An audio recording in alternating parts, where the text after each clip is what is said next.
மாட்டு பொங்கல் தின நல்வாழ்த்துக்கள்ப்பா. அடுத்ததாக பார்த்தீங்கன்னா international art and spicy food day அப்படின்னு சொல்லிட்டு ஒன்று செலிப்ரேட் பண்ணுறாங்க. இது எதுக்காக, யார், எப்போ, எப்படி உருவாகணுன்ற எந்த இன்ஃபர்மேஷனும் கிடையாது. ஒருவேளை இந்த நல்லா ஹாட்டாக ஸ்பைசியாக சமைக்கக்கூடிய ஏதாவது ஒரு ரெஸ்டாரண்ட் உருவாக்கி அப்படி பரப்பி விட்டாங்களா என்ன எதுன்னு தெரில. இல்லை எவனோ ஒருத்தன் போர் அடிக்குதுன்னு சொல்லிட்டு திணையில படுத்து தூங்கினவன் உருவாகினான்னு தெரில. ஏதோ ஒன்றுங்க, இதை உருவாக்கிட்டாங்க. இதோட பேசிக் கான்செப்ட் என்னன்னா, நல்லா காரமாக சாப்பிடக்கூடிய இந்த நாடுகளில் இருக்கக்கூடியவங்க அந்த உணவு வந்து ரசிக்கக்கூடியவங்களுக்காக உருவாக்கப்பட்ட ஒரு தினம் தான் இது.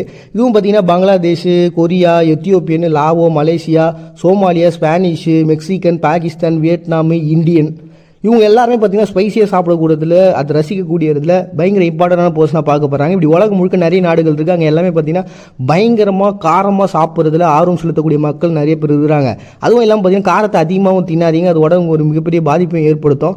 அப்படியே நீங்கள் சாப்பிட்டாலும் கொஞ்சோண்டு தயிர் இல்லாட்டி வேறு எதனா தண்ணி அதிகமாக குடிங்க அப்படின்னு சொல்லிட்டு அந்த காரத்தினுடைய ருசியை வந்து ரசிக்கிறதுக்காக உருவாக்கப்பட்ட ஒரு தினம் தான். எனக்கு